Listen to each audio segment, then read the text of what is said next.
Welcome back to Morning Express this Monday, the 3rd of February 2014. We are glad you're watching. I'm Sophia Wanuna. To that conversation I promised before we went on break, and it's all about the body that's in charge and charged with creating that level playing field in the marketplace. Does it actually happen, or do we see some people having that unfair advantage? This morning I'm joined by Francis Kariuki, who's Director General at the Competition Authority of Kenya. Good morning, sir. Morning to you, Sophia. Thank you very much for being part of the show today. It's a pleasure. You see, when I asked this gentleman before on the show about the Competition Authority, they didn't know much about it, and most Kenyans don't. So what is the Competition Authority of Kenya all about? Okay, the Competition Authority is a state corporation established under Section 7 of the Competition Act, which came into being in 2011. Right.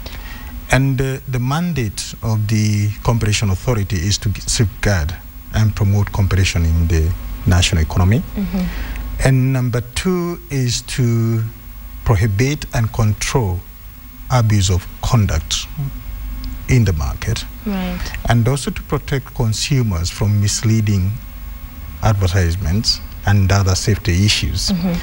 And the other mandate of the authority is to advise the government on competition issues, taking into account that our economy is market driven. Many times, and I mentioned that you watch an advert and they'll say this product can do this and that and the other, and you purchase it with excitement that it will actually deliver on whatever they promised it would, and it does not. So as an authority, does it mean you look out for all the merchandise and everything that's being advertised, try to see that it's actually doing what the ad says it does before then you get to ascertain that it's okay, or that it's denying or lying to the audience? One thing is that our role is to work with consumer lobby groups. Okay. So is that when they realize something is on TV and it does not achieve what it is supposed to achieve, is that they can escalate the matter to us. Number 2 is that among ourselves, we have a consumer welfare division, which is supposed to be looking or viewing TV and seeing whether there are some advertisements which don't seem to represent the correct picture. For example, I can share with you is that there was an advertisement which was focusing on roofing sheets. And these roofing sheets would go under the sea, I think, for quite some months. And then after those months, they are just as they were. And therefore, we intervened on this matter, and we are looking at it. Then there's also another matter in the motor vehicle industry, where a certain company has been indicating that it's selling some vehicles with an engine of a certain brand, and we realize that it's not the same brand, and we have interacted with the office of the Director of Public Prosecution in dealing with the matter. So is that we work on 2 prongs.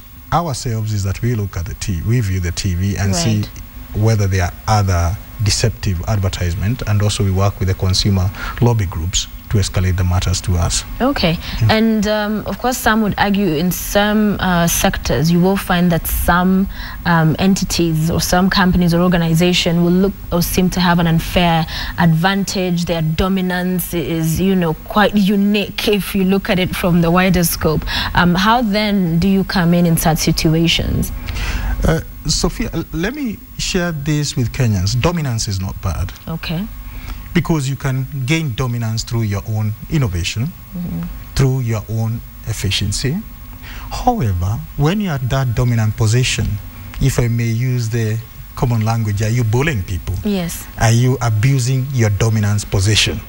That is what the authority is supposed to come and check.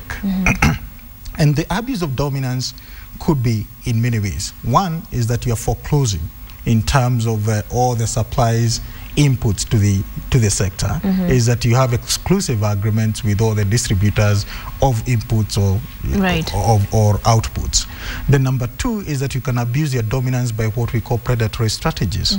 Is that when you hear Sophia Associates is coming into the market, is that you can price below the competitive prices, average variable cost, so that Sophia Associates cannot be able to compete in the market. We have to appreciate that we are coming where we are coming from. Kenya is just liberalizing, and therefore there were some state-owned enterprises which were quite dominant in some sectors. Right. And we are looking at it in two prongs, is that ensure that those people who have bought these companies are not abusing the position, and also advocating to the government to open up the markets to create more entrants in the market.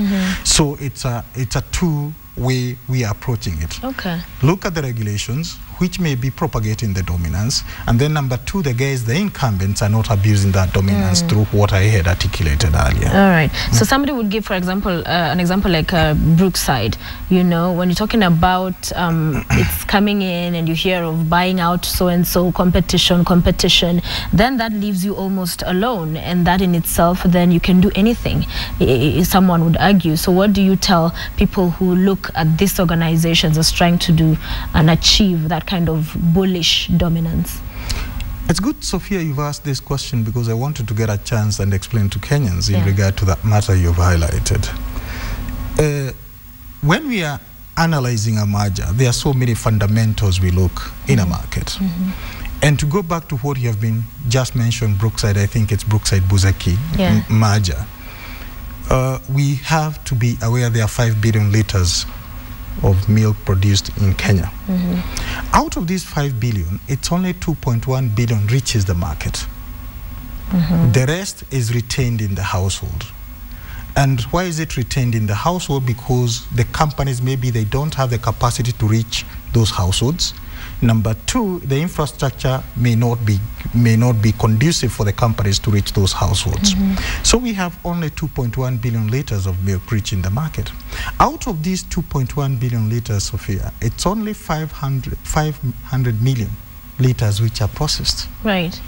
So we have 1.6 billion liters which is not being processed, it's being sold informally.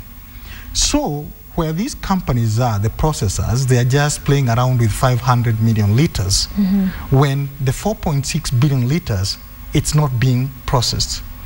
Now, people have been talking about the company you've mentioned, that it has some dominance and all that, but it's only, they have a higher market share in only this 500 million liters.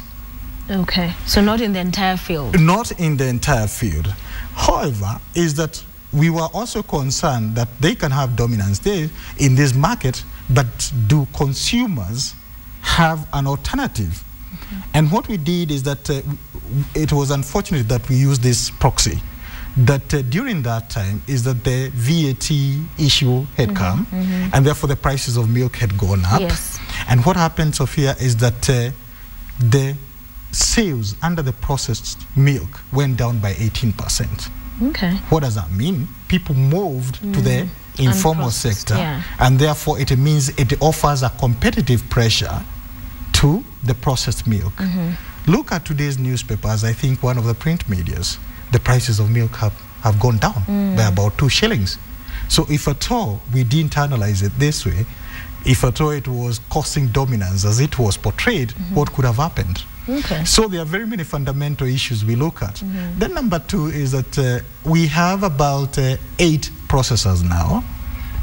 The ones I can call national is the KCC.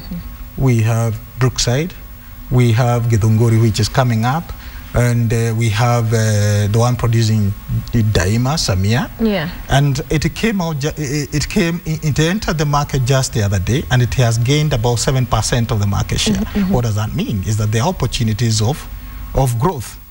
And also is that we have to look is that we have an international market, a regional market, where we need to build our own companies which can go and sell, exploit these regional markets rather than creating what I may call county monopolies or regional monopolies? Well, so the authority is fairly young, and I guess it's through such platforms that you're able to raise awareness of the work that you're doing. But what else are you putting in place? Because clearly with your work, you need a lot of support and input and participation of ordinary mwananchi, so when they notice this and this is not working as it should or as had been, highlighted by the various companies. What are you doing to ensure they have a better understanding, you're accessible, and that the work you're engaging with them bears fruit, so that at the end of the day they're not losing out?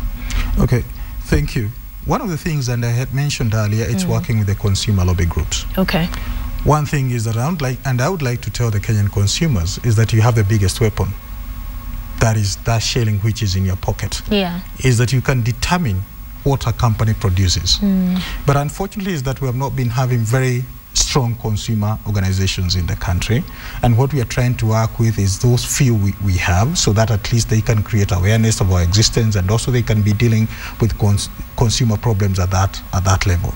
The other thing is that very soon we are introducing a hotline, a call center with a hotline, right, so that at least people, when they experience these competition infractions, they can call us anytime. And we have a Facebook page, Competition Authority, and also a Twitter handle at CAK_Kenya. And this how people can interact with us.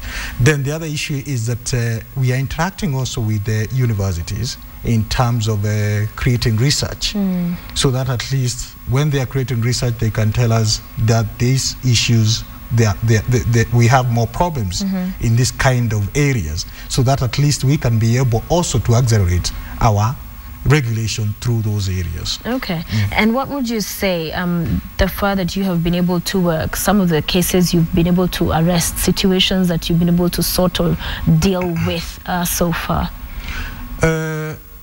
Last Monday, we presented our annual report to Parliament. And the annual report elucidates very clearly that we have dealt with 65 merger applications on time. Okay. And we have been dealing with 17 anti-competitive practices during that previous year, and about 6 consumer protection cases. I would like to highlight one of the issues we were dealing with last year, is that the Association of Kenyan Medicals wanted to increase the charges they charge the consumers by about 20%, and we intervened. They didn't increase the prices. And also we have seen some of the insurance associations trying to set some rates which they charge people, and we intervened and they did not increase that. What I can share with you is that we have been able to arrest all those kind of things. It's just that we arrest them and deal with them at that level. And also is that, as you have said, is that the previous gentlemen who are here said that they don't know about the Competition Authority. It can show you where people have been focusing their interest on. They are very aware of the politics going on around here, but the commercial issues going on around here seems not to be capturing people's eyes. In fact, even today in the cement sector, I think it's in one of the print media's headlines.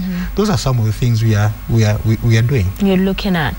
In terms of the challenges you face, because at the end, those unscrupulous people who then seek to have that unfair advantage, to have and hog the marketplace, will really work hard to maintain their positions and to keep doing what it is they're doing.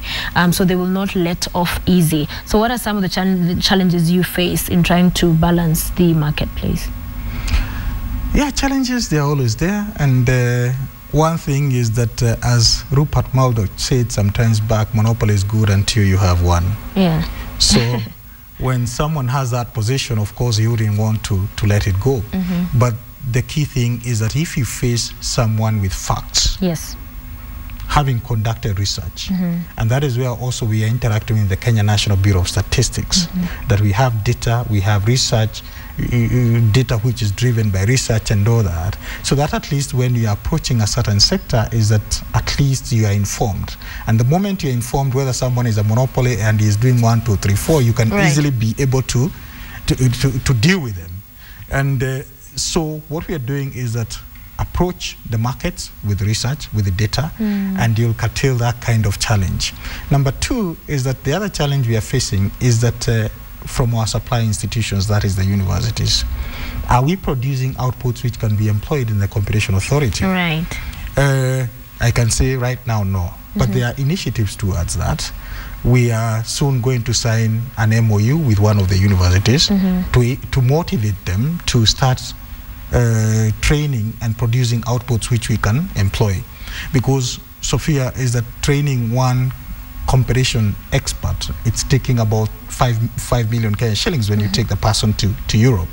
Why can't we have that money in this country? Okay. The other challenge we are having is that, and we've seen it, it's lack of competition culture in the country. In regard to people have been asking, oh, the market has been liberalized, why do you require competition authority and all that? We are not here to control, we are here to regulate. And what do you do with the offenders? What are the mechanisms that you've put in place, you know, in terms of enforcement, that you find out these people are the ones who are breaking the rules? Then what do you do as an authority? The law is very clear, is that if you consummate a merger without the approval of the authority, is that you can be jailed for 5 years, or a fine of 10 million, or both. If you, and in addition, is that there could be an administrative penalty of 10% of your annual turnover. Right. The same with cartelization and price fixing and all that. Yeah. Okay. At the county level, as we bring this to a close, we're talking about devolving everything. So are your efforts as well going to the grassroots level, to the various counties around the country? Yeah, we have to appreciate when the authority came into being. It's with a new constitution. True. So what it means is that the new constitution increased the demand of our activities up to the county level, and unfortunately dwindled the resources because of the many agencies which came into place. But what we are doing now is that we are prioritizing in terms of, we are profiling counties in terms of the commercial activities. And the first presence will be there is that we want to be there through mobile offices first, try to appreciate what kind of infractions which could be there.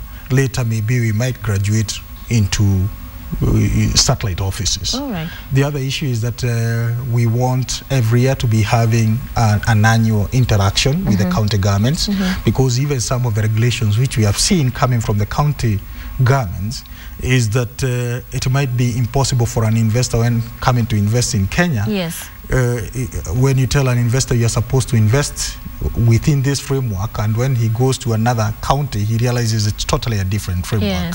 And this, at the end of the day, is that it will bar entrance in Kenya, or other investors in Kenya, and collapse the competition process which is going on. And we feel that we need to talk to the county government and see how we can harmonize all these issues. All right. Mr. Kariuki, finally, for viewers watching and they may realize they're being shortchanged, how do they get in touch with you, other than the consumer bodies and the different organizations you mentioned? Is there a way for contact other than Twitter? You mentioned Facebook. You'll have a hotline as well. Are there offices they can visit? What other way do they get in touch? Yeah, Sophia, we have an office in Kenya Railways headquarters. Right. You enter through the gate which is opposite the Polytechnic University, and we work, in fact, from 7 to 6:30 in the evening. In the evening. Yeah. Thank you. We appreciate. Thank you so much for being part of the show, Francis Kariuki, Director General, the Competition Authority of Kenya. The discussion we just had this morning, I hope it has proved helpful for you, especially as you see those ads talking about the various products, or even just in the marketplace. Are you getting worth for your money? Are those various companies, organizations delivering on what they said they will deliver on? If not, this is the man, and that is the organization and authority to talk to, so that they can ensure that you get value for your money.